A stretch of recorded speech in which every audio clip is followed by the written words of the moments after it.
আপনাদের সাথে আমি অঙ্কিতা। দেখে নেব আজকে সেরা 6টি খবরের হেডলাইনস। চীনের উৎপাতে সীমান্ত জুড়ে প্রবল উত্তেজনা, মোকাবিলা করতে প্রস্তুত ভারত।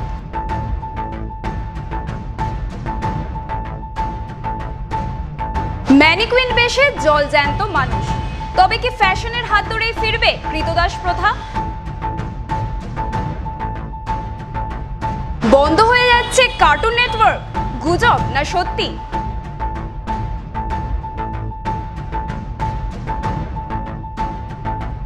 মিল্ক কন্টেনারের সাথে বাসের সংঘর্ষ, গুরুতর জখম 19।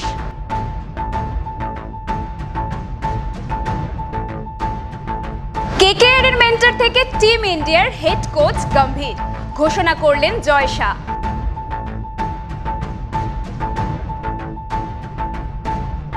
প্রবল বর্ষণের পূর্বাভাস উত্তরে, বৃষ্টি বাড়বে দক্ষিণেও।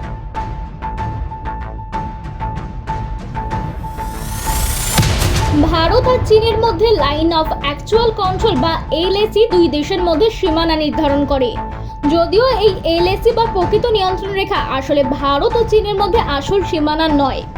চীন মাঝে মাঝে প্রকৃত নিয়ন্ত্রণ রেখা পেরিয়ে এই পারে চলে আসে আর ভারতের জমি ব্যবহার করতে শুরু করে।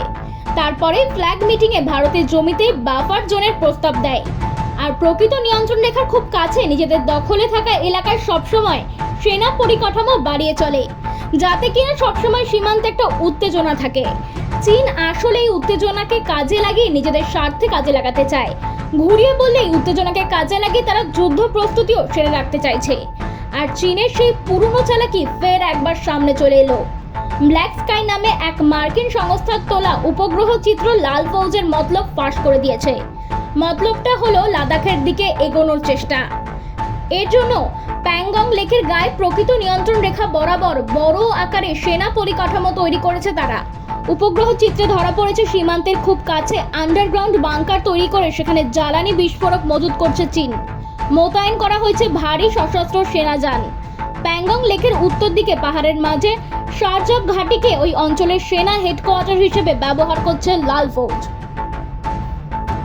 বিভিন্ন গার্মেন্টসের আউটলেটের সামনে সাধারণত দাঁড় করানো থাকে ম্যানিকুইন, কিন্তু এবার ম্যানিকুইন বেশে জলজ্যান্ত মানুষ, যা দেখে রীতিমতো ভিড়মি খেয়ে গেলেন ক্রেতারা। ইতিমধ্যে সেই ছবি ভিডিও সোশ্যাল মিডিয়ায় ভাইরাল। নেট পাড়ায় সেই নিয়ে চলছে তুমুল হইচই, বিভিন্ন ধরনের প্রতিক্রিয়া নেটিজেনদের। একটি ভিডিও প্রথমে সেই মডেল নিজেই শেয়ার করেন, যেখানে দেখা যায় দুটি ম্যানিকুইনের মাঝে তিনি দাঁড়িয়ে আছেন। এটি দুবাই ফেস্টিভ্যাল সিটি মলের ঘটনা। সেখানে একটি বিখ্যাত ব্র্যান্ডের আউটলেট ম্যান্টো ব্রাইটে এই দৃশ্য ধরা পড়ে। মডেলটির নাম অ্যাঞ্জেলিনা, যিনি দোকানের সামনে পোশাকের প্রদর্শনীর জন্য ম্যানিকুইন বেশে দাঁড়িয়েছিলেন। তার পরনে ছিল ব্র্যান্ডের একটি প্রিন্টেড ড্রেস এবং স্টিলেটো হিল। ক্রেতাদের দৃষ্টি আকর্ষণ করার জন্য তাকে ভঙ্গি পরিবর্তন করতেও দেখা গিয়েছে। বন্ধ হয়ে যাচ্ছে কার্টুন নেটওয়ার্ক চ্যানেলটি। সম্প্রতি এক্স হ্যান্ডেলে এমনই খবর ছড়িয়েছে।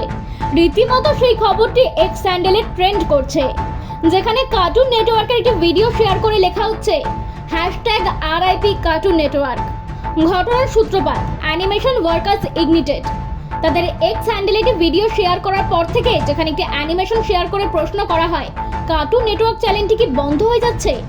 পোস্টটিতে আরও উল্লেখ করা হয়েছে এই রকম আরও অনেক অ্যানিমেশন চ্যানেল বন্ধ হয়ে যাচ্ছে, যার কারণ হিসেবে তারা উল্লেখ করেছে কর্মী ছাঁটাই। যদিও বলে রাখা ভালো, এই পুরোটাই গুজব।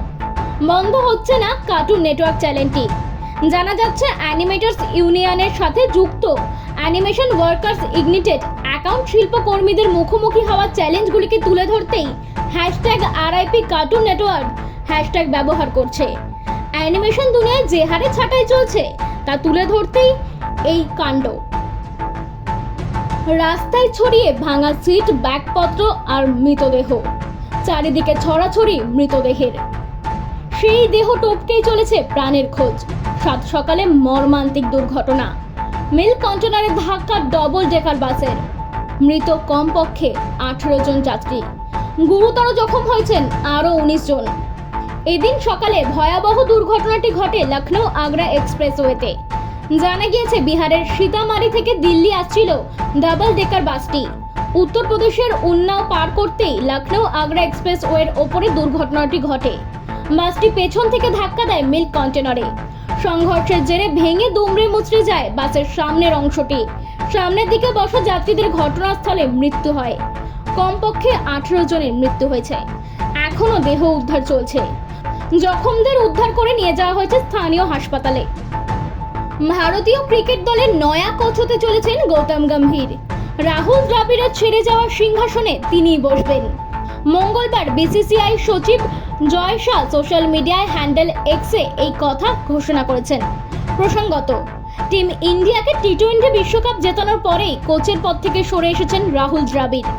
ইতিমধ্যে ভারতীয় ক্রিকেট বোর্ডের পক্ষ থেকে জানিয়ে দেওয়া হয়েছিল যে জুলাই মাসে টিম ইন্ডিয়ার নতুন কোচ নিয়োগ করা হবে। প্রায় 3.5 বছরের জন্য, অর্থাৎ 2027 সালের ডিসেম্বর মাস পর্যন্ত টিম ইন্ডিয়ার হেড কোচ পদে বহাল থাকবেন গৌতম গম্ভীর। 3টে ফরম্যাটেই টিম ইন্ডিয়াকে তিনি কোচিং করাবেন। চলতি সপ্তাহে আরও একবার দুর্যোগে দুর্ভোগ হতে পারে উত্তরবঙ্গে। পার্বত্য এলাকায় ধস নামতে পারে, সড়ক যোগাযোগ বিচ্ছিন্ন হতে পারে, নদীর জলস্তর বাড়তে পারে, নিচু এলাকা প্লাবিত হওয়ার আশঙ্কা, ভারী বৃষ্টিতে দৃশ্যমানতা কমতে পারে, টেলিকমিউনিকেশন বিপর্যস্ত হতে পারে, কাঁচা বাড়ি ও কাঁচা বাঁধেরও ক্ষতি হতে পারে, শস্য চাষের ক্ষতি হওয়ার আশঙ্কা। দক্ষিণবঙ্গে আজও স্ক্যাটার্ড রেইন হবে। বৃষ্টির পরিমাণ ও সম্ভাবনা কিছুটা কমবে, তবে বিক্ষিপ্তভাবে বৃষ্টির সম্ভাবনা থাকবে। বুধবার পর্যন্ত এই পরিস্থিতি থাকবে। বৃহস্পতিবার থেকে ফের বৃষ্টির সম্ভাবনা বাড়বে দক্ষিণবঙ্গের জেলাগুলিতে। মৌসুমী অক্ষরেখা রাজস্থান থেকে শুরু হয়ে জয়সলমীর, ভিলওয়ারা, রায়সেন, রাজনন্দগাঁও হয়ে পুরী পর্যন্ত বিস্তৃত। এরপর দক্ষিণ পূর্ব দিকে মধ্য বঙ্গোপসাগর পর্যন্ত বিস্তৃত। পশ্চিম মধ্য বঙ্গোপসাগরে ঘূর্ণাবর্ত আপাতত পশ্চিম মধ্য বঙ্গোপসাগর ও উত্তর মধ্য বঙ্গোপসাগরে অবস্থান করছে। দক্ষিণ পশ্চিম দিকে ঝুঁকে এটি উত্তর অন্ধ্রপ্রদেশ উপকূল অবস্থান করছে। এরপর থেকে নিম্নচাপ সৃষ্টি হওয়ার সম্ভাবনা ওড়িশা উপকূল সংলগ্ন উত্তর বঙ্গোপসাগরে। ব্যুরো রিপোর্ট, আরবি নিউজ। আজকে সেরা ছয় এই পর্যন্তই। এরকমই নানান খবর পেতে সাথে থাকুন, লাইক, শেয়ার এন্ড সাবস্ক্রাইব করুন। আরবি নিউজ, জেগে ওঠো কলকাতা।